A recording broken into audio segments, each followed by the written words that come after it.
이렇게 뜻깊은 자리에 저를 불러주신 우리 드림 렉처 한국교육등교육재단에 감사드리고요. 여러분들 진짜 복 받았죠. 저같이 훌륭한 선생님한테 강의 들으니까. 네. 재수 없어요, 그렇죠? 네, 오늘 제가 여러분들께 끄는 좀 세계를 보는 눈을 좀 넓게 갖자. 저는 이슬람을 공부를 한 사람인데요. 다른 이유는 없습니다. 제가 좋아서 했습니다. 이슬람교 신자는 아니지만 좋아서 하고 지금도 사실은 이슬람을 생각하면 제 아내보다 가슴이 더 뜁니다. 네, 제 아내가 뒤와 있지만 제가 가감에 이렇게 말하는 건 자기가 좋아하는 걸 하면 좋아요. 네, 저는 좋아하는 사람하고 살고 좋아하는 걸 하고 있습니다. 그러니까 여러분들도 좋아하는 걸 찾으시길 바라는 마음으로, 그리고 여러분들 중에서 꼭 이쪽을 공부할 수 하는 사람이 나왔으면 하는 바람에서 오늘 강의 시작하겠습니다. 제가 제목은 이란과 세계, 이란을 보는 눈인데요. 지금 그림을 보시면은 이게 조로아스터교의 사진입니다. 조로아스터교 사진인데 사제가 지금 불 앞에 있죠. 여러분들 혹시 세계사에서 배화교라고 들어보셨을지 모르겠는데 사실은 불을 숭배하는 종교는 아니에요. 근데 불이 신의 상징으로 굉장히 중요하기 때문에. 생각해 보세요. 불이 왜 중요할까? 우리는 불을 아무 생각 없이 쓰잖아요. 근데 불을 한번 곰곰이 생각해 보면은 불이 참 신기합니다. 그렇죠? 어떻게 인간에게 이렇게 이로움을 줄 수가 있는가 되고요.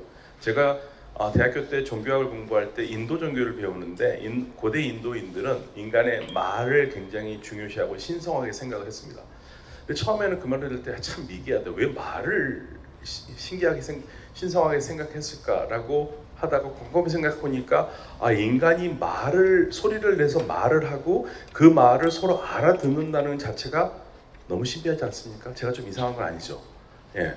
그러니까 우리가 아무것도 아닌 것처럼 생각을 해보지만 고대인들의 생각 속에서 신성하게 생각했던 거를 우리는 애써 무시하고 옛날 사람이니까 미개하다고 생각하지만 그 안에는 여러 가지 뜻이 있거든요. 그래서 불도 그렇게 생각하시면 됩니다. 그래서 불을 꺼지지 않는 불인데요. 이게 제가 알기로는 이란의 그 야즈드라는 곳에 있는 곳인데 이 불이 꺼지지 않게 1000년 됐습니다. 1000년 동안 계속 불을 살려오고 있고 그 상징을 하고 있고요. 그래서 이제 이란의 첫 관문을 한번 열어보겠습니다. 이란이라는 곳은 어디냐? 네, 우리가 참 이란하면 우리가 축구를 좋아하기 때문에 축구를 좋아하시는 분들은 이란을 금방 알겠는데요. 여기가 이란입니다. 네, 우리에게는요. 우리가 출발해서 간다면 비행기를 타면은 이렇게 몽고 중국을 지나서 이란으로 가는데 걸리는 시간은 10시간. 예, 그런데 지금 이란까지 가는 비행기가 없어요, 우리나라에서. 그래서 우리는 비행기가 없기 때문에 이란을 넘어서서 두바이를 해서 내렸다가 두바이에서 다시 비행기 타고 들어가는 거죠. 그러니까 예를 들면 서울을 오는데 대전에서 서울 이렇게 올 때 서울로 직접 오는 게 없어서 저쪽 서울 위쪽에 있는 파주로 갔다가 파주에서 비행기 타고 서울로 온다고 생각하시면 돼요. 네, 그렇게 돼 있는 곳인데요. 이란이라는 나라의 지도를 보시면 이게 이제 아랍 국가하고 연결돼 있죠. 아랍 국가 아라비아 반도 옆에 있습니다. 그 녹색이 있죠. 녹색인데 산이 두 개가 있는 걸 아시겠죠. 높은 산이 알보르즈 산맥이 있고 그다음에 자그로스 산맥이 있습니다. 그러니까 산으로 양쪽에 겹쳐져 있어요. 안에 들어가 있는 분지입니다. 보통 영어로 이라니안 플라토, 이란 고원이라고 그러는데요. 이란 고원이기 때문에 해발 1000m 정도 됩니다. 해발 1000m 이상 정도 되고, 그래서 우리나라 축구팀이 테헤란에 가면 축구를 이길 수가 없는 게 기성용 선수가 그런 말을 했어요. 여러분 기성용 선수 아시죠? 예, 기성용 선수가 그런 말을 한 적이 있습니다. 테헤란에서 왜 못 이기느냐? 일단 관중들이 10만 명이 전부 다 남자들이고 그 사람들이 소리를 지르면 들리지가 않는 거죠. 최근에 배성재 아나운서하고 만났는데 배성재 아나운서가 그 얘기 하더라고요. 차범근 해설위원하고 그라운드에 서가지고 얘기를 하는데 서로 무슨 말인지 서로가 못 알아들었대요. 안 들려가지고 너무 사람들이 야유를 하고 그러니까 그 정도고, 그리고 해발 1000m니까 전반전은 어떻게든지 뛰는데 후반전 가면 정신이 하나도 없대요. 호흡이 곤란하니까. 그래서 이란한테 이기려면은 이란은 테헤란에 한 일주일 전에 이상 가가지고 적응 훈련을 해야지만 이길 수 있는데 보통 축구할 때 2, 3일 전에 도착해서 하잖아요. 그래서 이란 축구 국가 대표팀은 테헤란에서 열린 경기에서 접은 적이 거의 없습니다. 예. 그런데 고온에 있으면 그 무슨 말이냐면 이란은요 아랍어를 쓰는 국가가 아니거든요. 근데 이슬람 국가가 됐습니다. 지금 아까 첫 사진에 봤듯이 조로아스터교가 지배하던 나라였어요. 그런데 이슬람이 7세기에 들어와서 이란을 정복했죠. 그런데 이란이 그러면 정복당했으니까 아랍어를 써야 될 때 아랍어를 쓰지 않거든요. 이란어를 쓰고 있습니다. 예. 왜 이 아랍과 다르냐? 이 지형 조건에서 찾을 수밖에 없어요. 지형 조건이 쉽지가 않습니다. 그래서 최근에 뭐 트럼프 대통령이 있었을 때 이란이 핵 개발하니까 가서 두들겨 부셔야 된다. 그래서 침략을 해서 부셔야 된다고 그러는데 이게 쉽지가 않습니다. 고온이기 때문에. 그래서 미국도 그 강력한 군대를 가지고 있다는 미국도 이란을 침공하는 거를 주저주저 했던 게 바로 그런 이유 때문에 그래요. 그래서 지형 지물 조건이 상당히 중요하다. 잘 이용하는 것도 지혜죠. 그리고 이란이라는 나라는 행정구역상으로 31개 행정구역은 나눠져 있어요. 테헤란이라는 수도가 있고요. 수도가 크고요. 그리고 그에 30개의 주로 나눠져 있는데 이런 형식으로 돼 있고 페르시아만이 있죠. 페르시아만이 있고 그리고 위쪽에는 카스피해가 있고 그 옆에는 조그만 파란색이 있지 않습니까? 이 파란색은 우르미아 호수라고 해서 호수인데 굉장히 크죠, 색깔이. 그래서 이렇게 산과 물이 있는 곳, 그렇지만 안에는 녹지도 있지만 황폐한 사막과 같은 곳도 많은 곳, 그러니까 다양한 동시에 여름과 겨울이 공존하는 곳. 겨울 위쪽에서는 스키를 타는데 아래쪽 맨 남쪽에는 뜨거운 곳이라는 것. 굉장히 재미있는 나라고 우리나라 한반도보다 7배 이상 큽니다. 7배 이상 큰 나라고. 근데 국민 수는 우리보다 좀 더 많아요. 8,300만 정도 됩니다. 8,300만이고 우리가 5천만이니까요. 그 석유가 세계에서 가장 많이 나는 나라 중에 하나고 매장된 나라 중에 하나입니다. 그리고 가스는 세계 2위이고요. 어마어마한 석유 자원을 가지고 있는 가스 자원을 가지고 있는 나라입니다. 그런데 이란이라는 나라는 단일 민족이 아니에요. 사실은 단일 민족이라는 것은 우리가 태어났을 때 한국 사람들은 한국말을 하고 물론 뭐 우리의 많이 섞였겠죠. 섞였지만 아무튼 우리는 한국말을 하고 옆에서 태어난 사람이 갑자기 미국말 하고 있는 사람이 없지 않습니까? 우리는 다 한국 사람들은 한국말하고 태어났잖아요. 근데 이란에서 태어난 사람들을 기준으로 했었을 때 이 사람들이 이란의 모국어인 페르시아어를 쓰는 사람들이 얼마나 되느냐? 60%밖에 되지 않습니다. 나머지 40%는 태어났을 때 모국어가 페르시아어가 아니에요. 페르시아가 아니기 때문에 다민족 국가입니다. 그러니까 우리는 이런 경험을 한 번도 경험해 본 적이 없기 때문에 어떻게 그런 나라가 가능할까 하는데 많은 나라들이 사실 그래요. 그러다 보니까 이 나라에서는 뭐 페르시아 민족주의라든지 이런 걸로 나라를 묶기는 참 어렵습니다. 왜냐하면 완전히 언어가 다른 사람들이 살 수 있거든요. 그럼 두 가지 방법이죠. 이 나라 사람들하고 뭐 연방을 할 수 있다면 아니지만 하나의 독립 국가로 만들려면은 어떻게 해서든지 나와 말이 다른 사람들을 이란 사람들로 만들어야 되니까 40%가 이란의 페르시아어를 쓰지 않는 사람이라면 이 사람들이 집에서는 그 말을 쓰더라도 밖에 나와서는 그 말을 쓸 수 있는 환경을 없애야겠죠. 그러니까 학교 교육이 없어요. 학교 교육이 없습니다. 그러니까 영어, 프랑스어 2외국어를 가르친다 하더라도 이 사람들의 태어날 때 모국어를 2외국어로 가르치는 것은 없어요. 그래서 하나 잃어가고 그리고 이들을 하나로 묶어주는 것은 이슬람이라는 종교를 하나로 묶는 겁니다. 그래서 79년에 혁명을 한 다음에 이란의 지도자가 뭐라고 그랬냐면 이슬람은 민족주의를 모른다. 그러니까 이슬람은 우리가 서로 무슬림이면 무슬림이지 어느 무슬림 그 의미가 없다. 그런 얘기를 한 겁니다. 그래서 이게 이란이 가지고 있는 어려운 점인데 지도를 보시면 저쪽 지도 끝에 보시죠. 이게 이란의 이 색깔로 보시면 색깔별로 되어 있는 게 태어났을 때 어떤 말을 쓰느냐예요. 쿠르드어를 쓰는 사람이 있고 아제리어를 쓰는 사람들이 있고 아랍어를 쓰는 사람들이 있고 그래서 페르시아를 쓰는 사람들은 보통 이 중간 지역의 색깔 그 약간 초록색이죠. 그쪽이 페르시아를 쓰고 그 외엔 다른 언어를 쓰고 있다는 겁니다. 자 그리고 페르시아어라고 하면은 좀 애매한데요. 페르시아어 문화권이라는 국가를 하면은 이란만 페르시아어를 쓰는 게 아니에요. 이란이 쓰죠. 그 다음에 우리한테 굉장히 복잡한 나라죠. 아프가니스탄도 페르시아를 씁니다. 아프가니스탄에서는 약 국민의 반이 페르시아어를 쓰는 사람들이에요. 그런데 이 사람들은 자신들의 언어를 페르시아어라고 하지 않고 다리라고 합니다. 다리어라고 그러는데 그게 페르시아어예요. 똑같아요. 그러니까 아프가니스탄 사람들이 다리로 말을 하면 이란 사람 다 알아듣습니다. 예, 저도 처음에 페르시아를 배웠었을 때 발음이 표준 발음이면 이 다리어에 가깝거든요. 그래서 예를 들면은 1, 2, 3를 다리어에서는 약도세 그러는데 이란에서는 예도세 그래요. 똑같아요. 예, 근데 약하면은 이제 제가 약하면은 막 이란 사람들이 막 저보고 웃죠. 촌스럽다고. 너 아프간에서 왔냐고 막 그러거든요. 왜냐하면 이란은 아프간보다 자기들이 훨씬 문화가 뛰어났다고 생각하는 국가니까. 그리고 타지키스탄이라는 나라가 있습니다. 스탄 국가가 많은데 중앙아시아에 들어보시면 뭐 투르크메니스탄, 우즈베키스탄, 카자흐스탄, 예? 그리고 타지키스탄 이렇게 스탄 많잖아요. 스탄 중에서 거의다가 그 투르크어 계통 언어를 쓰는데 예, 타지키스탄은 타지키라고 해서 이게 페르시아입니다. 그러니까 타지키 사람이 타지키어를 하면은 타지키 하면 페르시아 사람 다 알아듣습니다. 같은 말이에요. 예. 이게 편차가 전라도 사투리, 경상도 사투리보다 더 가까워요. 예. 이해하시겠죠? 알아듣습니다. 액센트도 거의 같고요. 그런데 이 중에서 가장 잘 사는 나라는 역시 이제 이란이죠. 이란이 인구도 제일 많고 제일 잘 살고. 그다음에 그래서 아프가니스탄에서 공식에서 파슈토라는 것은 파슈토는 페르시아어 계통의 언어긴 한데 너무나 오래 전에 이 갈라져서 파슈토를 쓴 사람이 파슈토를 하면 페르시아어를 쓴 사람 하나도 못 알아듣습니다. 예. 근데 글자로 해가지고 분석을 해보면 아 이게 같은 언어 계통이구나는 건 금방 알아요. 네. 그렇게 되는 거고요.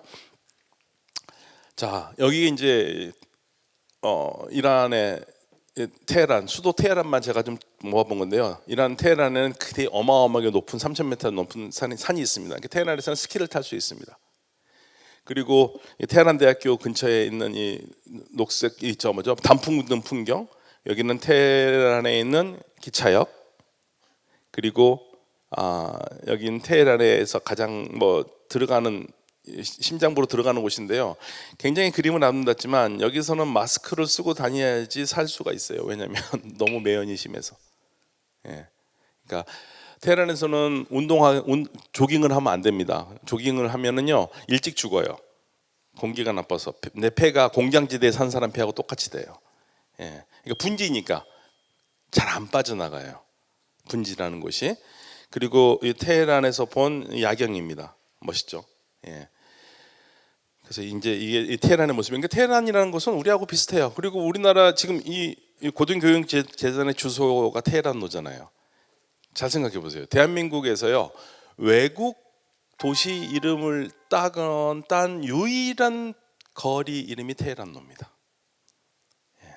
그러면 이란에는 테헤란로가 우리한테 있으니까 테헤란에는 뭐가 있겠습니까? 세울로가 있습니다. 헤이아반에 세울 해가지고 서울로가 있어요. 그렇지만 테헤란로의 번화함, 테헤란로의 이 비싸고 그렇죠, 굉장히 비싸죠. 예, 여기에 미치지 못하죠. 그래서 이 테헤란로를 가진 걸 되게 부러워요. 우리나라에서 우리가 미국하고 굉장히 친한데 우리나라에 뭐 워싱턴로가 있습니까, 뉴욕로가 있습니까? 없잖아요. 그러니까 이거 대단히 재미있는 현상이에요. 이게 70년대에 우리가 이란하고 좋은 관계를 맺으면서 석유를 많이 수입하고 그래서 좋은 관계를 맺으면서 붙인 이름이 테헤란로입니다.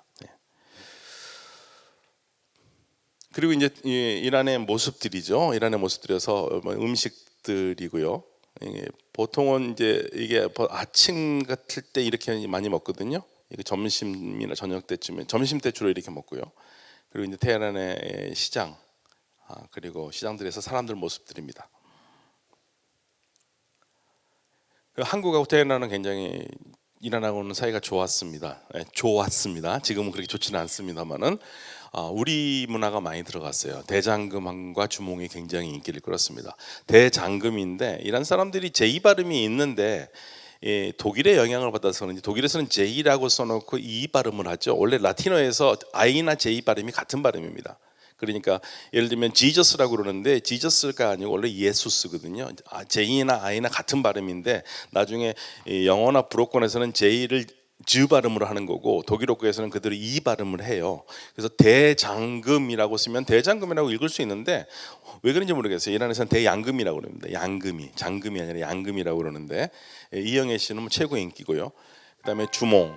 네, 주몽에 엄청난 인기. 저도 이제 이란에 가면은 이란 사람들 저부터 주몽 그래. 한국 사람 남자들은 다 주몽이고 여자들은 다 소소노예요. 소소노라고 그렇게 부르는데 대장금 인기가 얼만큼 많았냐면 대장금 시청률이 90%였습니다. 예. 근데 이란 국영 TV 사장인 나와서 하는 말이 그 나머지 10%는 누구냐? TV 안 보는 사람들이래요. 그러니까 100%죠. 어마어마합니다. 왜 인기가 있을까요? 일단은 서양 그 영화나 드라마에는 남녀가 뭐 키스신도 나오고 그런 나고 그다음에 여성들의 복장이 조금 노출이 좀 있잖아요. 근데 대장금은 조선시대 거니까 남녀가 뭐 사랑에 애틋한 눈빛을만 하지 이렇게 싹 넘어가잖아요. 그러니까 자를 게 하나도 없는 거예요. 예, 검열에 걸릴 게 하나도 없어요. 그러니까 쫙 보는 거죠. 근데 서양 필름 하다 보면 잘릴 게 너무 많아요. 예, 그래서 잘 맞는다고 이란하고 그래서 인기가 있었고 한국의 많은 프로들이 방송이 됩니다. 너무 사람들이 많이 보니까 권력층에서 야 이러다가 우리 거 잃어버리겠다고 한국 거를 금지시키기도 했었어요. 자체적으로 하라고. 그러면 젊은 사람들은 한국 거를 못 보니까 다 인터넷으로 해가지고 동남아시아 거를 다운받아 가지고 한국 드라마를 다 보고 있습니다. 여전히 인기입니다. 그런데 이란이라는 나라를 우리가 이해하려면 이 나라 사람들이 어디서 왔느냐를 좀 따져보겠는데요. 이란에서 쓰는 말을 페르시아라고 그러는데 이 페르시아어는 언어 계통으로는 인도 유럽어하고 같습니다. 그러니까 영어, 불어, 독일어 이쪽 언어하고 같은 조상을 둔 언어예요. 그래서 언어학자들이 생각하기에 지금의 유럽에서 쓰는 말 그리고 러시아 쓰는 슬라브어라든지 소위 말해서 인도 유럽어의 조상이 어디서 나왔느냐 했을 때 보통 여기를 얘기합니다. 여기가 어디냐면은 지금 터키 지역인데요. 코카서스 산맥, 예, 코카서스라고 라틴어에서는 그러죠. 보통 카프카스 산맥, 이게 이쪽 저 녹색으로 된 지역에서 지금의 영어, 독일어, 불어 쓰는 사람들의 조상들이 여기 있었을 것이다. 그리고 그 빨간 선이 이들이 움직인 곳입니다. 그러니까 인도 말과 이란 말은 여기서 나온 거죠. 그래서 저쪽 보시면 저쪽에는 아마도 천년경에는 기원전 천년경에는 이란 사람들의 조상어가 여기에 이쪽에서 와서 이렇게 잡았을 거고 이게 이쪽으로 내려왔을 것이라고 보는 겁니다. 그러면 그걸 어떻게 하느냐? 언어로 보면 알죠. 그러니까 우리말이 어원이 어디 있는지 상당히 어려운 게 우리가 투르크어라든지 몽골어라든지 퉁구스어, 일본어하고 같은 계통은 맞아요. 100% 같은 계통인데 이거를 얼마나 가까운가를 할 때 어려운 점이 하나가 현대 한국에서 쓰는 말에서 우리가 언어가 서로가 같다는 거 얘기하려면 일단 신체를 가리키는 말, 그다음에 내 주변에 있는 자연 환경을 가리키는 말이 비슷한가를 찾아봐야 되는데 그게 많이 같지가 않아요. 그래서 한국말은 도대체 왜 현대 한국말은 정말 투르크하고 관계가 있을까 얘기를 많이 하는데 그럼에도 비슷한 게 상당히 많기 때문에 그리고 언어 구조가 비슷하기 때문에 이 같은 언어 계통으로 보고 최근에 네이처지에서는 한국말을 쓰는 사람들 튀르크어, 몽골어, 일본어 쓰는 사람들이 시작이 어디냐면 요소지방으로 봅니다. 중국 요소지방에서 시작돼서 퍼져나갔다. 그러니까 중국 요소지방에서 중국이 아니고요. 그 당시 요소지방에 중국 사람들이 있는 게 아니죠. 지금의 이제 한국 사람이라든지 조상되는 사람들이 있었겠죠. 그럼 이란 사람들도 그러면 인도 유럽하고 어떻게 갔느냐? 한 가지 얘기해 볼까요? 영어에서 우리가 딸을 도터라고 그러죠. 예, 도터라고 그러고 독일에서는 토코타라고 그럽니다. 토코터. 예, 토코터가 이란에서는 도코타르입니다. 굉장히 비슷하죠. 네, 어머니 마더. 독일에서는 무터. 그리고 이란에서는 마다르. 예. 마들 별 스타 세타르 그렇죠. 그래서 이렇게 이 가까운 언어들이 같다는 걸 보고 그다음에 언어 구조를 보고 인도 유럽어다. 즉 고대 인도어와 고대 이란어는 서로 통했던 겁니다. 지금은 1000년 이상 되니까 말이 좀 달라지지만 우리가 문건을 보면 그대로 번역이 돼요. 예, 그러니까 같은 사람들이었다는 걸 알 수 있습니다. 그러니까 이란은 인도 유럽어입니다. 이슬람이기 때문에 이 사람들이 아랍어를 쓰느냐? 아닙니다. 아랍어하고는 굉장히 다른 언어예요. 아랍어는 완전히 구조가 다른 언어입니다. 예, 완전히 다른 언어라서 이슬람만 같을 뿐이지 언어적으로는 완전히 다르다. 알파벳은 갖다 써요. 이란이 아랍 알파벳을 써요. 근데 그걸 생각해 보세요.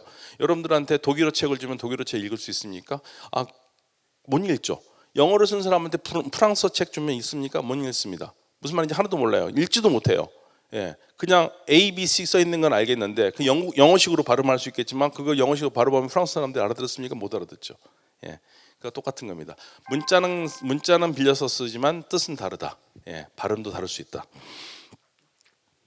그래서 인도 유럽어를 보면은 인도 유럽어가 이렇게 분화가 돼요. 인도 유럽어가 있었고 인도 이란어가 있었고 그게 분화가 돼서 이란어와 인도 아리아노, 이란어는 다시 서이란어, 서남, 서북, 동북, 동남을 해서 지금 우리가 오늘 수업 시간에 얘기하는 사람들은 어디냐? 이 미묘한 그룹에서 여기요 이 언어로 들어온 거죠. 즉 서남 아시아어 쪽에서 나온 언어라고 파르시, 지금의 이란 사람들이 쓰는 말을 그렇게 보는 겁니다. 그러니까 이란이라는 것은 이란어라고 하면 안 돼요. 이란어라고 그러면 페르시아도 들어가고 여러 언어가 다 들어가요. 그래서 우리가 어쩔 수 없이 페르시아어라고 부르는 겁니다. 자, 그래서 인도 유럽어가 이렇게 되고, 그다음 노란색을 보시면 지금의 이란 사람들이 쓰는 말을 쓰는 사람들이 나라와 있죠. 그래서 이란, 아프가니스탄, 타지키스탄 이쪽에서 언어를 쓰고 있고요. 이 언어를 쓰는 사람들은 한 1억 3천 정도 됩니다. 1억 3천 정도가 이 언어를 쓴다고 보시면 되겠고요. 그리고 페르시아는 인도 유럽어적이고 여러 가지 언어론이 또 분화가 되죠. 엄청 많이 분화되고요. 그래서 언어를 하는데 이란에서 가장 중요한 것은 이 조로아스터교입니다. 조로아스터교라는 것은 인류 최초의 유일신교입니다. 그러니까 그리스도교나 유대교보다 더 먼저 있었고 유대교에 영향을 준 아주 중요한 종교입니다. 여러분들 우리가 교회 다니는 분들 계실지 모르겠지만 뭐 교회 다니는 분들이 뭐 천국, 지옥, 뭐 천사, 천사장 뭐 이런 얘기 많이 하잖아요. 구세주, 메시아. 이거 그리스도교에서 저작권을 갖고 있는 게 아니에요. 이 저작권은 누구한테 있냐면 조로아스터교에 있습니다. 조로아스터교에서 배워와서 유대교가 그거를 받아들이는 겁니다. 예. 그래서 조로아스터교가 이란에서 시작된 거라고 생각하시면 돼요. 예. 그래서 이란이 페르시아 제국이라고 그러죠. 페르시아 제국은 어마어마하게 큰 제국인데 색깔을 보시면 그 쿠로슈 대왕, 그다음에 캄비세스, 그다음에 다리우스 때까지 크기. 그러니까 지금의 이란을 넘어서서 지중해 지역 전반 지역을 다 다스렸던 곳이라고 생각하시면 되고요. 그러니까 어마어마한 제국을 이뤘고, 특히 이 녹색 시대였던 쿠로슈, 보통 성경에서는 고레스라고 얘기합니다. 이 고레스 대왕 때가 제국의 본격적인 시작이라고 할 수 있습니다. 자, 이게 이제 고대 이란어인데요. 그러니까 여러분들한테 지적인 자극을 주기 위해서 제가 그냥 쐐기 문자를 제가 읽을 줄 아니까 여러분들한테 소개를 드리려고, 아마 태어나서 처음 보신 분 많을 거예요. 이란 사람들은 옛날에는 쐐기 문자를 썼습니다. 쐐기 문자라는 것은 뭐냐면요, 갈대잎 같은 걸로 눌러가지고 시간이 되면 마르죠. 그러면 쐐기 문자가 되는 거예요. 근데 쐐기 문자서 우리가 이란이라고 하는 건 파르사라고 하는 말에서 나오는 건데, 원래 이란이라는 페르시아는 여기서 파라사인데 이거를 그리스 사람들이 쓴 거를 이렇게 유추해 보면 이거 발음을 당시에는 파르사라고 했을 것이다라고 보는 겁니다. 예. 글자 하나면 파라사입니다. 그리고 그래서 그 파르사라고 썼던 거를 그리스 애들이 듣고 얘네들이 그리스식으로 페르시스라고 발음을 했고요. 그 페르시스를 하는 걸 듣고 라틴 애들이 페르시아라고 그랬고요. 페르시아를 듣고 프랑스에서는 페르시앙, 그리고 영어에서는 페르시아라고 그러고 우리는 그냥 페르시아라고 받아들인 겁니다. 그리고 중국 문화에는 이게 파사라고 나와요. 파사. 예, 파사라고 나오고. 그러니까 같은 말이에요. 예. 근데 현대 이란에서는 파르스라고 그러고요. 그리고 아리안 하잖아요. 이란이란 말이 아리안에서 나온 말인데, 아리안이라는 말은 어떤 뜻이냐면 고귀하다는 뜻입니다. 그래서 우리가 이런 말을 합니다. 이란에서도 아리안이라는 말을 쓰고요, 인도에서도 아리안이라는 말을 써요. 그러니까 말씀드렸듯이 고대 인도와 이란은 같은 애들이라고 봤잖아요. 그래서 이란 쪽으로 들어온 애들이 있었고, 더 들어가서 인도 쪽으로 들어간 애들이 있습니다. 둘 다 아리안이란 말을 썼는데, 근데 이란 쪽 계통 언어에서는 아리안이 민족을 지칭하는 말로 쓰이질 않았어요.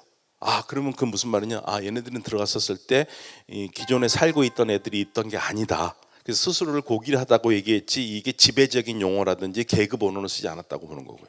인도 쪽 들어간 애들은 들어가 보니까 선주민들이 있었던 거예요.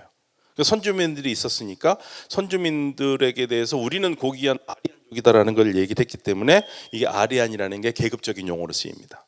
예. 근데 이 아리안이라는 고결하는 뜻인데, 이 고결하다는 뜻을 쐐기 문자로 찾아보니까 이렇게 되어 있는 거예요. 쐐기 문자로. 예, 쐐기 문자. 예, 아라이야. 하나하나 읽으면 아라이야인데 발음상 이게 분명 아르야라고 했을 것이다. 아르야에서 나온 게 이란입니다. 그러니까 전 세계적으로 이란 사람들은 자기 국가 이름을 페르시아라고 부른 적이 없어요. 자기네들은 아리안이라고 불렀습니다. 아리안이라고 불렀는데, 아리안이라는 말에서 나온 게 이란이에요. 이란. 그런데 1935년에 이란 왕이 야 이거 좀 문제가 있잖냐, 왜 우리를 자꾸만 페르시아라고 부르니? 그래서 우리가 전 세계에 얘기를 하자. 우리를 페르시아라고 부르지 말고 이란이라고 불러라.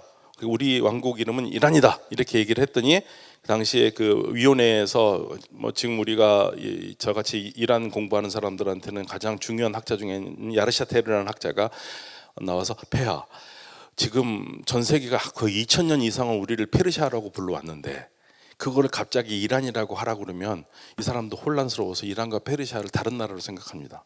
그냥 우리는 우리 스스로 그냥 이란이라고 부르고요, 쟤네들이 우리를 뭐라고 부르더니 내버려 두십시다.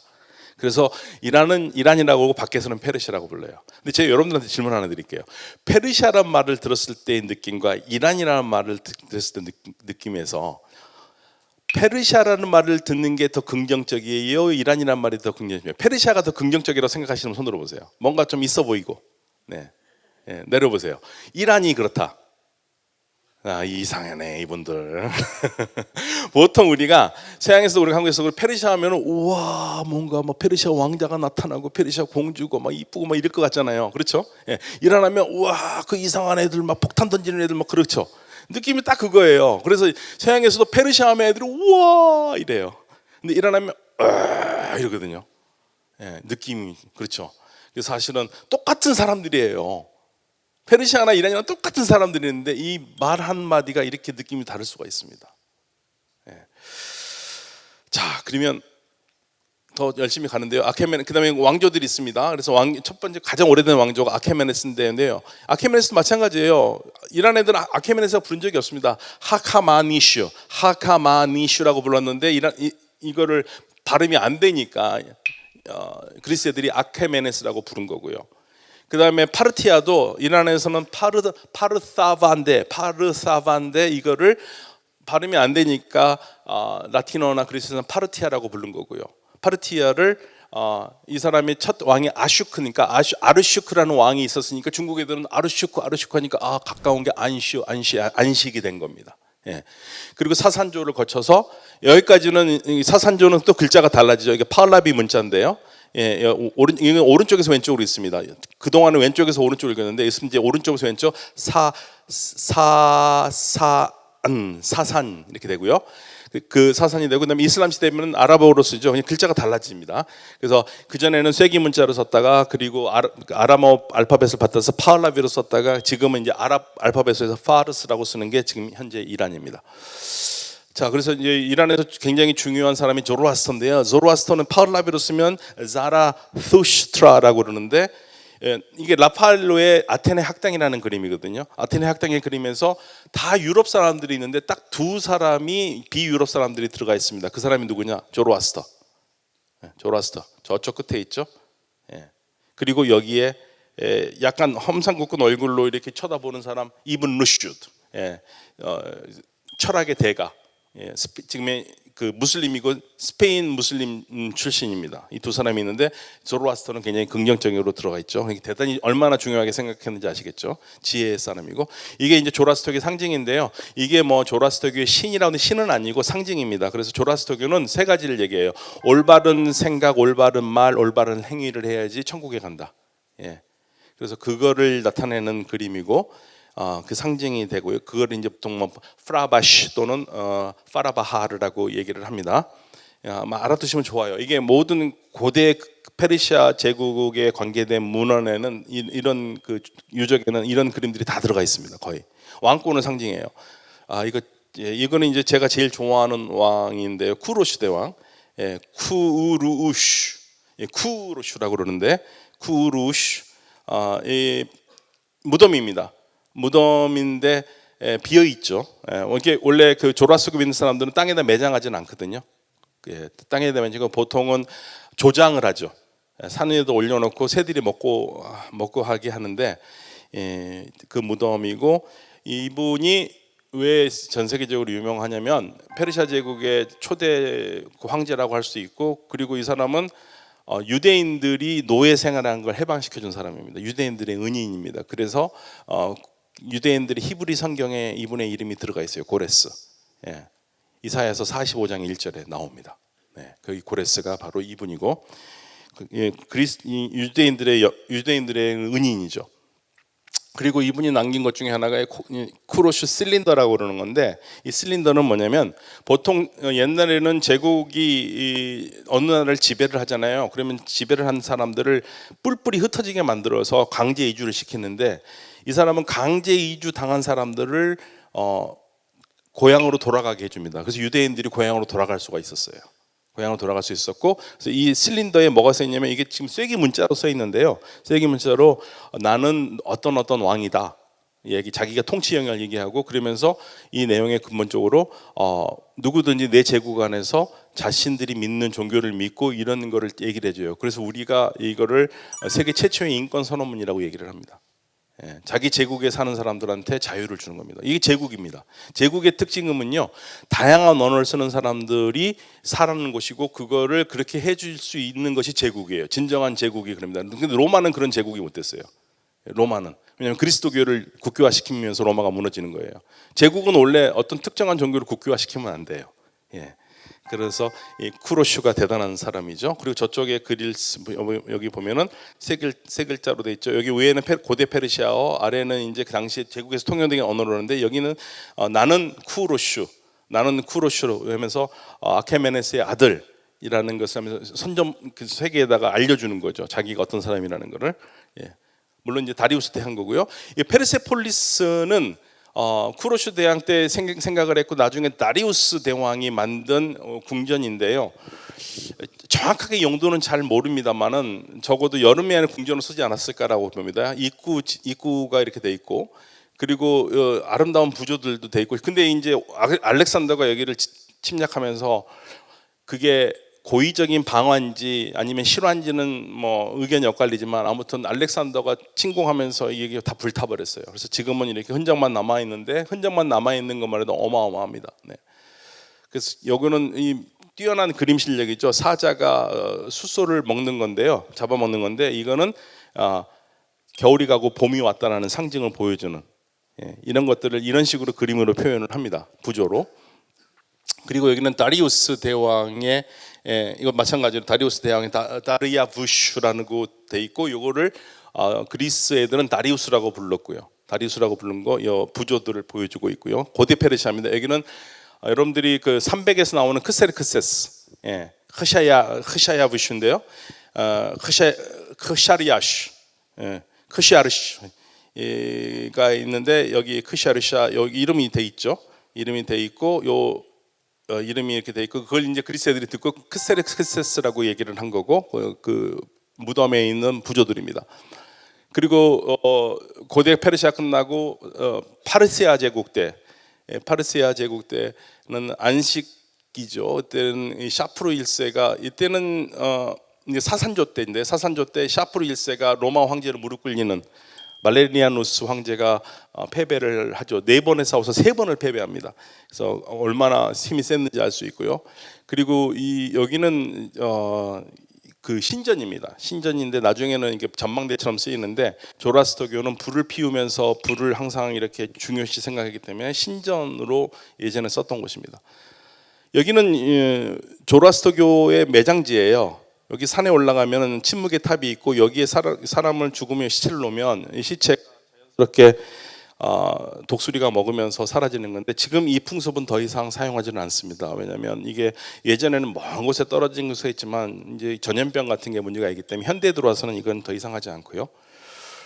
자, 그리고 그런 시대를 지나서 7세기부터 이제 이슬람 시대로 들어와서 이슬람의 지배를 받고, 그다음에 몽고의 지배를 받습니다. 몽고의 지배를 받고, 그런데 무슬림들이 됐지만 이들은 참 아름답습니다. 그래서 제가 꼭 소개하고 싶은 이란의 시인이 누구냐면요, 샴수딘 모하마드 하페즈인데요.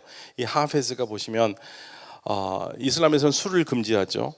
술을 금지하는데, 하느님 사랑을 표현할 때 어젯밤 천사들이 술집문을 두드려 아담 만들 흙으로 술잔 빚는 것을 보았네. 그러니까 하느님 사랑을 술 취한 사람으로 생각을 해가지고 하느님의 얼마나 몰두를 하느냐를 천사와 술 얘기를 하면서 아름다운 시로 뽑아내는데요. 이 하페즈는 이라는 희성이고, 여러분들이 한 번이라도 알아두시면 좋을 것 같아서 제가 이 하페즈를 가져왔습니다. 이란 사람들이 가장 사랑하는 시인입니다. 가장 사랑하는 시인이고, 이 사람의 시를 다 하나씩은 읽고 있죠. 예. 그리고 오스만 제국이 지나고 이제 16세기에 들어서 1501년에 지금의 이란이 되는 사파비 왕조가 들어서는데요. 그 사파비 왕조의 모습이 이 모습이라 생각하시면 됩니다. 그래서 당시에는 지금 투르키에는 오스만 제국, 그다음에 여기 이란은 사파비, 그리고 인도 쪽은 무갈 제국이 지배를 하는 이슬람 세계의 세 개의 제국이 있었을 때 이란이 그 중에 한 축이고요. 아름다운 그 벽화죠. 벽화를 보여드리고, 그다음에 이게 사파비 제국의 수도인 에스파한의 광장입니다. 어마어마합니다. 어마어마하고 저녁에 보면 이 다리도 있고요. 다리가 총 33개에서 시오세라고 그러는데요. 이 저녁에 보면은 참 아름답습니다. 그러니까 우리나라로 치면 경주와 같은 곳이 에스파한인데 에스파한이 사파비의 수도였죠. 그리고 이란 하면은 많은 사람들이 그냥 이란은 이슬람 국가인데 생각하는데요. 이란에는 이렇게 성당도 있습니다. 아르메니아 교회가 들어가 있고요. 그리고 저도 사진이 나왔습니다만 아르메니아 대주교와 우리 대주교가 만나서 인사를 하는 장면도 있고, 그리고 이란에는 시나고그 유대교 회당도 있습니다. 이란과 이스라엘이 사이가 나쁜다고 하지만 이란에는 유대교 회당이 있습니다. 그리고 이란이 세계에서 중요한 것은 석유 때문에 그렇죠.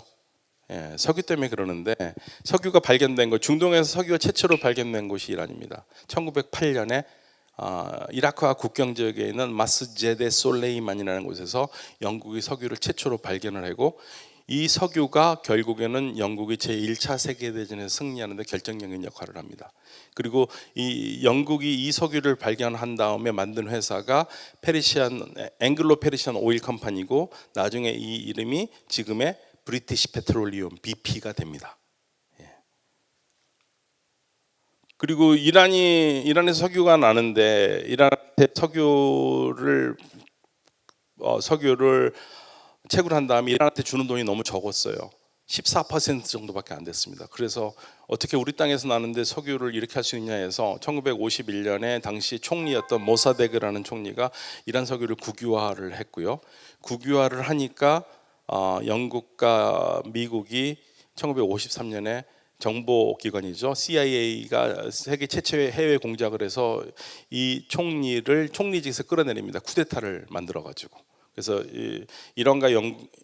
이란의 총리를 제거하기 위해서 미국의 CIA와 영국의 정보기관 MI6가 공모를 해서 친위 쿠데타를 일으켜가지고 무너뜨리거든요. 그러면서 다시 이란 석유를 미국과 영국 석유 회사들이 가져갑니다. 그러니까 석유를 둘러싼 싸움이죠. 그러니까 1차 세계대전에서 승리할 수 있었던 것도 석유고요. 2차 세계대전에서 연합군이 승리할 수 있었던 것도 석유입니다. 여러분, 진주만 습격이 왜 중요하냐면요. 일본이 진주만 습격을 왜 하냐면 일본의 석유 루트를 미국이 막아버리니까 진주만 습격을 한 거예요. 석유가 가장 중요한 거, 지금도 석유가 가장 중요한 것 중에 하나죠. 자, 그래서 총리가 무너진 다음에 당시에 왕권이 강화되죠. 왕권은 당연히 미국과 영국의 힘으로 강화가 돼서 미국의 프로그램을 받아가지고 개혁 프로그램을 해서 개혁을 많이 성공합니다. 그런데 결국에는 이란 국민의 마음을 찾지 못하고 1979년에 이란의 마지막 왕이 이란을 떠납니다. 그러면서 여기 신문이 샤가 떠났다, 왕이 떠났다라는 게 나오고, 1979년 1월 16일 날 떠나거든요. 그로부터 보름 후인 79년 2월 1일에 당시 이슬람 지도자인 호메이니가 프랑스 파리에서 들어옵니다. 그러면서 신문에서는 똑같은 신문에서 다시 뭐냐면 이맘 아하마드 지도자가 돌아왔다, 이렇게 하면서 이란이 1979년에 지금의 체제인 이슬람 체제로 갑니다. 즉 이슬람 체제라는 게 뭐냐면요, 1979년 이전에는 이란은 왕정이고 그 다음에 세속정이었어요. 종교를 강요하지 않았습니다. 그런데 79년에 바뀐 거는 왕정이 무너지면서 공화정이 되고요, 그리고 세속정이 아니라 이슬람정, 이슬람의 바탕으로 한 국가를 만들겠다. 전혀 색다른 나라가 됐고, 지금까지 1979년부터 지금까지 이어지고 있는 거고요. 그래서 이 호메인이고, 이란에서는 이렇게 모스크가 굉장히 많이 지어지고, 여기는 이란은 순니파가 아니고 시아파거든요. 시아파에서는 지구 인류 종말 시대에 하느님이 마흐디 구원자를 보내주실 것이다. 그런데 이란에서는 그 구원자가 바로 이 모스크에서 나올 거라고 믿고 있는 곳입니다. 네, 그래서 제가 갖다 놨고요. 그리고 이란이라는 체제에서 이란의 최고 지도자는 국가 원수입니다. 그러니까 우리나라는 대통령이 통치권을 가지고 군 통수권도 가지고 있고 전쟁 선포권도 가지고 있지 않습니까? 근데 이란은 대통령을 국민들이 뽑지만 대통령한테 그런 권한이 없어요. 대통령은 말 그대로 행정부의 수반이에요. 그 외에 국방에 관계된 것은 모든 최고 지도자가 하고, 그 최고 지도자가 권한이 얼마나 센지를 보여주는 게 예배할 때 보시면 이게 최고 지도자가 앞에 있죠. 그 뒤에 보시면 그 전에 대통령이 있고 사법부 수장이 있고 입법부 수장이 있는 겁니다. 그 뒤에 바로 돼 있어요. 이게 이란의 체제를 가장 잘 보여주기 때문에 제가 이 그림을 가져왔습니다. 그리고 여기는 1979년 이래로는, 그러니까 79년 이전에 이란은 미국과 굉장히 친했죠. 79년 이전에는. 근데 79년 이후에는 미국과 사이가 나빠지잖아요. 친미 국가에서 반미 국가가 됩니다. 그래서 여기는 이란 테헤란에 있는 미국 대사관 단벽인데요. 대사관 더 이상 작동하지 않습니다. 여기 보시면 마 아메리카라 지레파 미고자림. 우리는 미국을 우리 발밑에 두었다. 이렇게 경문을 써놓죠. 그러니까 반미 의식을 굉장히 강조를 합니다. 그런데 이제 이란이 반미 국가긴 했지만 이란이 반미 국가긴 했지만 그래도 큰 문제는 안 일으킬 거라고 봤는데 2002년에 반정부 단체가 세계에 나와가지고 이란 정부가 지금 핵을 개발하고 있다 하면서 이제 문제가 터지기 시작합니다. 핵 개발하니까 막아야겠다. 그래서 미국이 핵 제재를 하기 시작합니다. 유엔과 함께 국제 제재가 시작돼요. 그래서 이란에서 석유를 나오는 걸 줄이게 하는 거죠. 예를 들면은 이란에서 석유를 많이 수입하는 우리나라 같은 경우에 6개월마다 줄여야 되는 거예요. 줄여야 되고, 그다음에 미국 달러로 거래를 못하게 만들었어요. 석유는 원래 달러로 거래를 해야 되는데 그러니까 이란이 돈을 벌어서 개발을 더 못하게 그 압박을 줬다가 결국에 2015년에 핵 협약을 하죠. 미국과, 그러니까 안전보장이사 5개국, 미국, 영국, 프랑스, 러시아, 중국, 그리고 하나 더 독일. 그래서 P5라고 그러거든요. Permanent Member. 그래서 P5 플러스 1과 이란이 협정을 해서 이란은 핵 개발을 하되 평화적인 핵 개발이고 20% 이상 우라늄 농축을 하면 안 된다는 조건으로 해서 결정을 해서 2015년 7월 달에 통과를 했는데, 그래서 당시 이란의 외교 장관이 얼굴 반쪽이고 그 반쪽은 1953년에 미국이 그 쿠데타를 일으켜서 쫓아낸 그 민족주의자 총리의 사진을 해놓은 겁니다. 그러니까 이란 핵 문제에 대해서 이란 신문이 이렇게 쓰는 거고요. 그런데 2018년에 트럼프 대통령이 들어와가지고 우리는 이란이 그 협정을 맺은 게 이란이 핵을 개발하지 않는다라는 조건이 아니니까 나랑 다시 맺자 하면서 계속 이란한테 얘기했는데 이란이 말 안 들어주니까 그러면 나는 JCPOA 니네하고 협약한 거에서 빠져나오겠다 해서 미국이 일방적으로 빠져나오면서 다시 이란의 제재가 계속 이어지는 겁니다.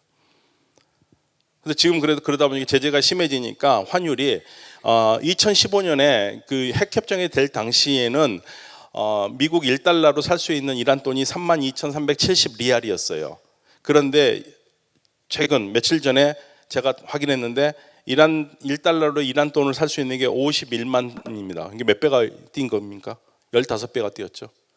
예, 어마어마해요. 그러니까 이란 사람들이 살 수가 없겠죠. 그러니까 이란 내에서는 살 수는 있겠죠. 그런데 이란 사람들이 밖에 나올 수 있겠습니까? 불가능하죠. 예, 경제가 엉망이 되는 겁니다. 그래서 그런 경제가 엉망이 되고, 그러니까 이란에 가면은 우리로 치면은요, 제가 이란에 도착해가지고 공항에서 리무진 택시를 타고 테헤란 시내로 가면은 이 돈이에요. 이 돈을 냈었어요. 50만 리알인데 이게 지금 1달러면 이걸 살 수 있는 겁니다. 1달러밖에 안 된다는 얘기죠. 말이 안 되는 거죠. 말이 안 되는 금액이 된 겁니다. 네. 어렵죠. 그래서 79년 혁명이 났었을 때는 여성들이 당시에 왕이 너무나 사람들을 괴롭히니까 왕정이 독재를 무너뜨리고 민주정을 세우고 싶어 했어요. 그래서 이란 여성들이 열심히 참았는데 혁명이 성공하자마자 이란의 최고 지도자가 여자들은 히잡을 써야 된다. 그래서 이제 거기에 반대하면서 그 말 나오는 다음 날 여성들이 다시 거리로 튀어나옵니다. 우리는 히잡을 쓰기 위해서 혁명을 한 거 아니다. 예. 그렇지만 되지 않았죠. 예.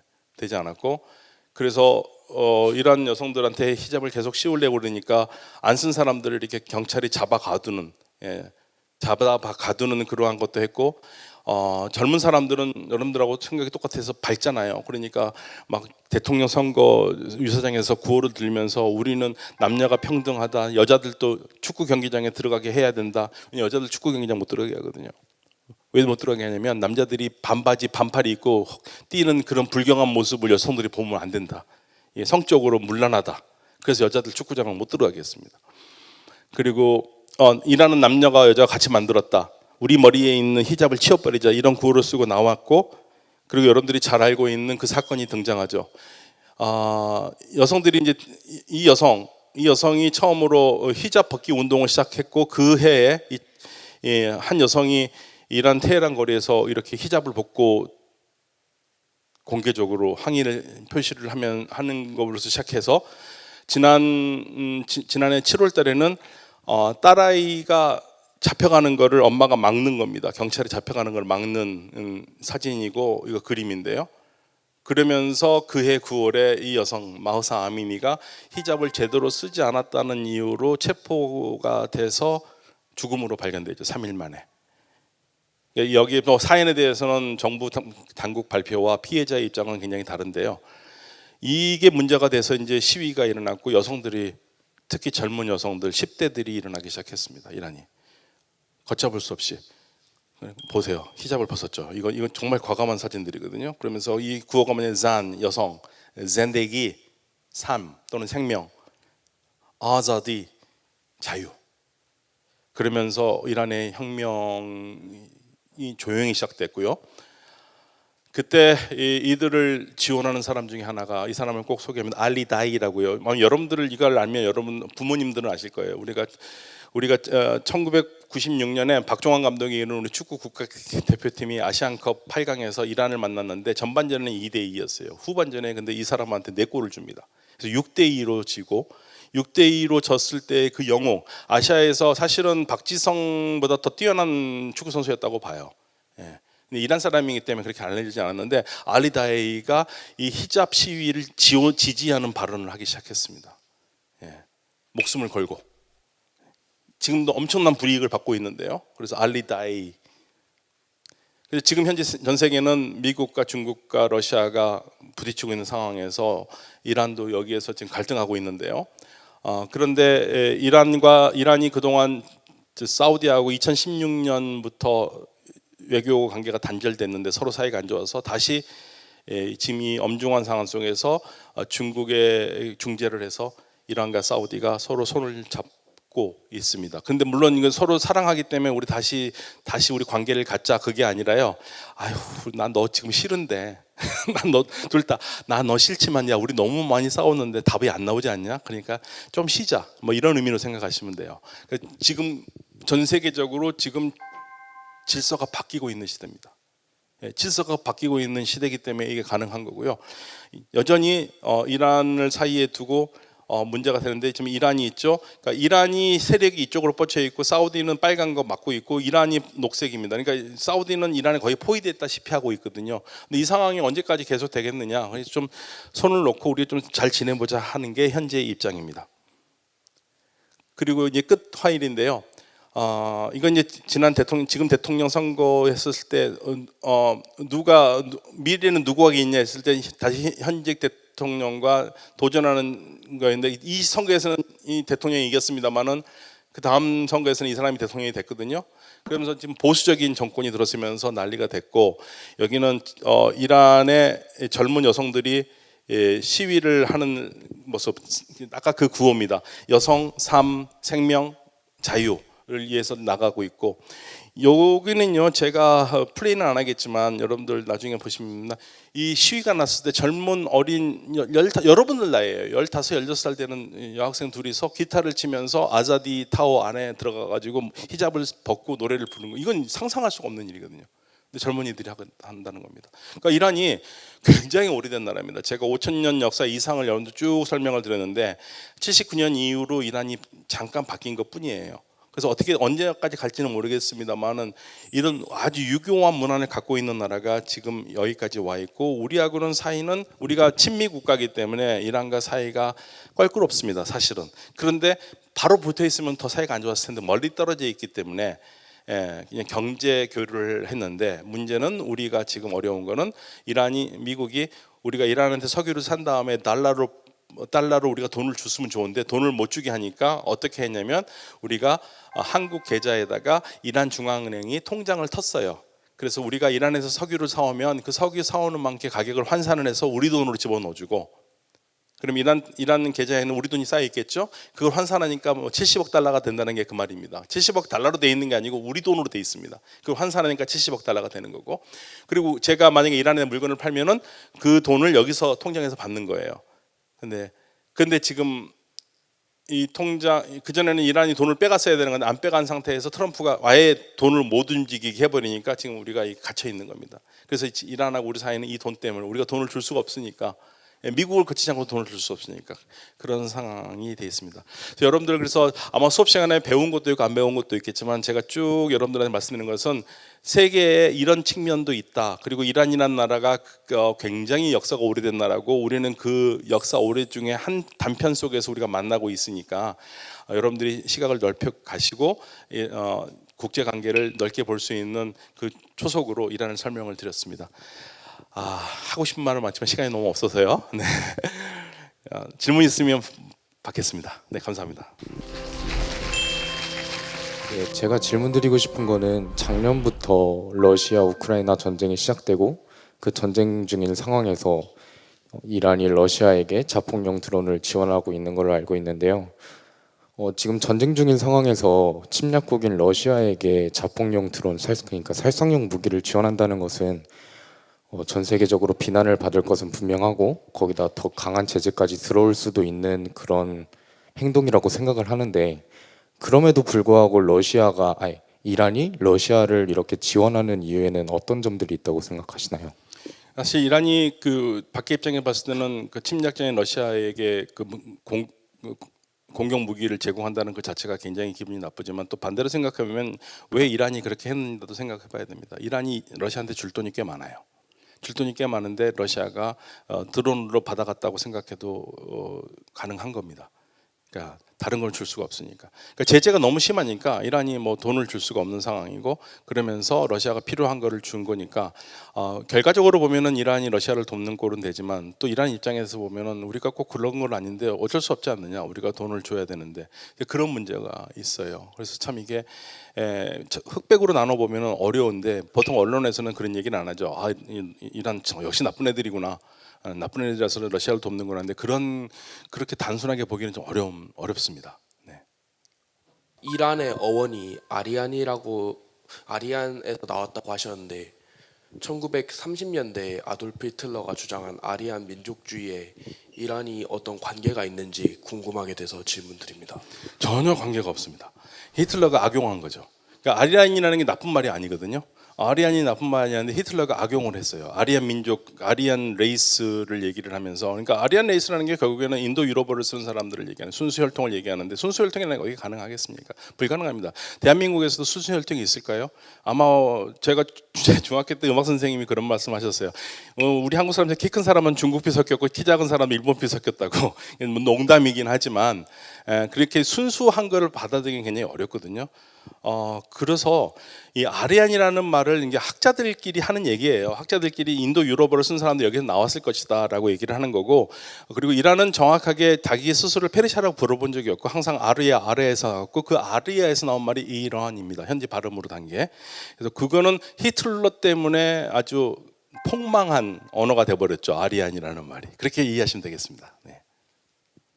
이란이나 이스라엘 같은 국가에 유독 무장 단체들이 많은 이유가 뭔지 혹시 알 수 있을까요?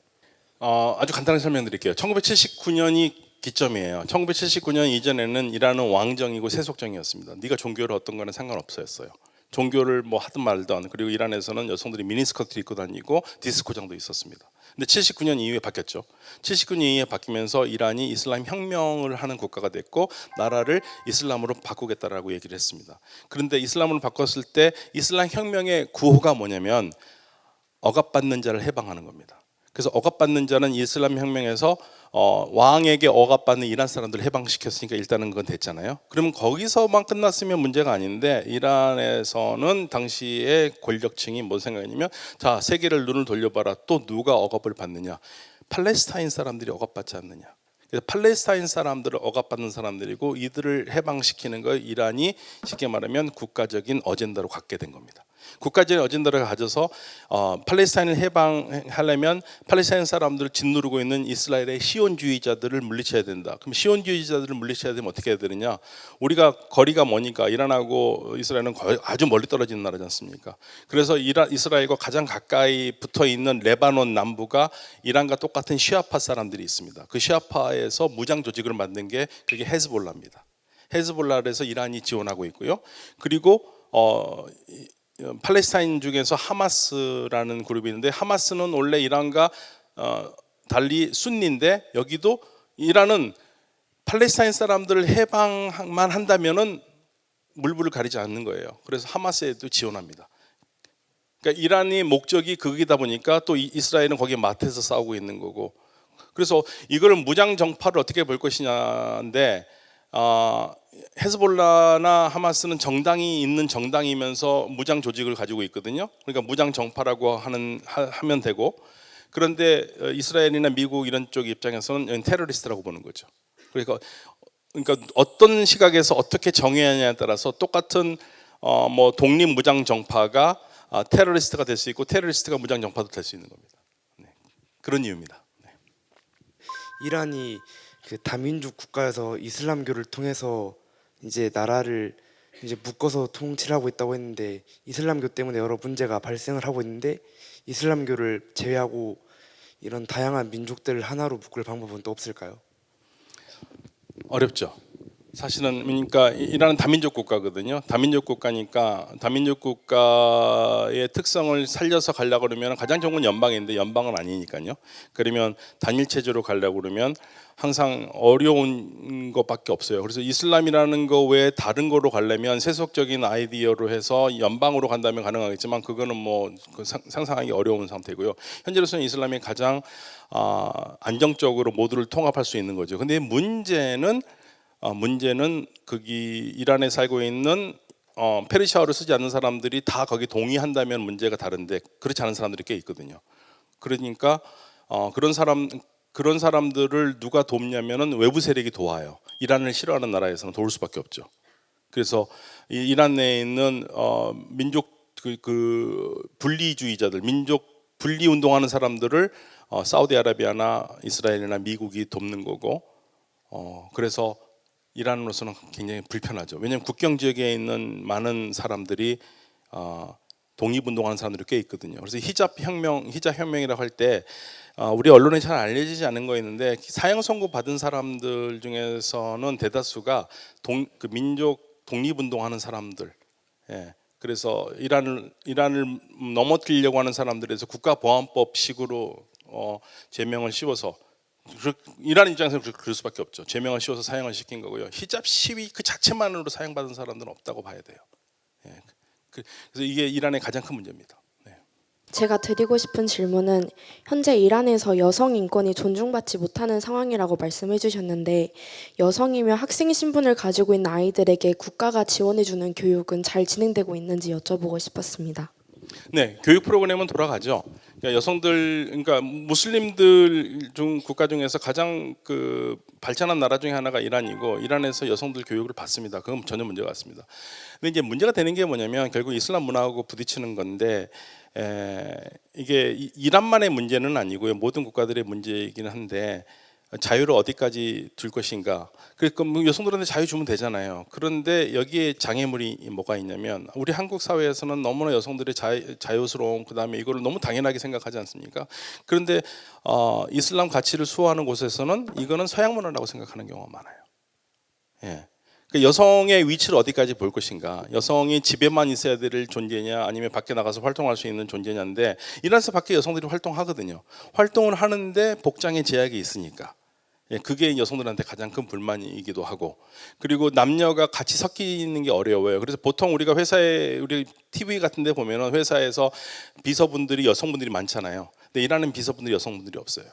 그러니까 이란에 가면은 관공서 같은 데면 남자분들이 다 서빙을 해요. 여성들을 볼 수가 없습니다. 잘 보기가 어려워요. 그러니까 이런 그 남녀가 붙어 있으면 문제가 생긴다고 생각하는 거.